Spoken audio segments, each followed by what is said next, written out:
Hi, I'm Dr. Arambulo.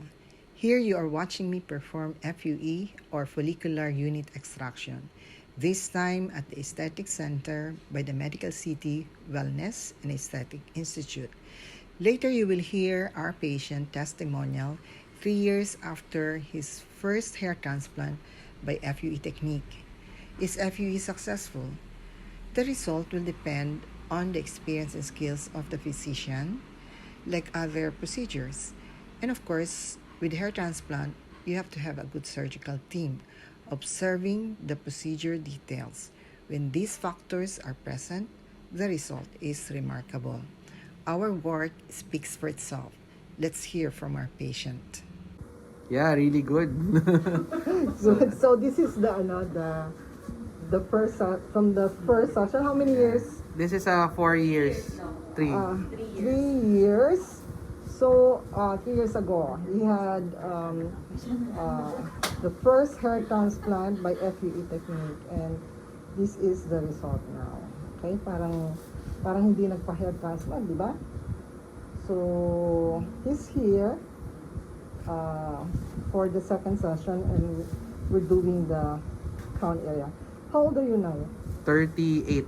38. So usually with us, 2 sessions enough to cover the front and the crown area.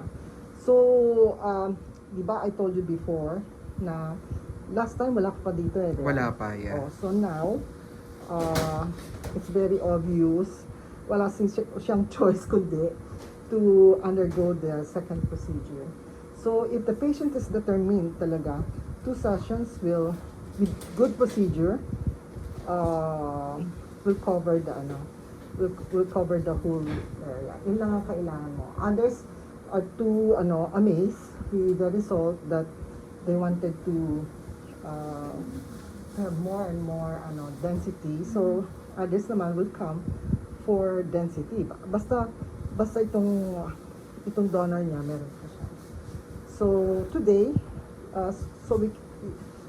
in Asian kasi Filipinos, so we can get pag ang involvement is the frontal and the crown area, I do combination FUE, and these are my associates. Say hello. So we'll have the whole day, okay? And then update us after 6 months. You always do naman, di ba? Yeah. You always do. See, parang what we are proud of is walang pitting, walang scarring. It looks very as if walang nangyari. May nangyari, pero parang walang procedure, di ba? So, we'll start.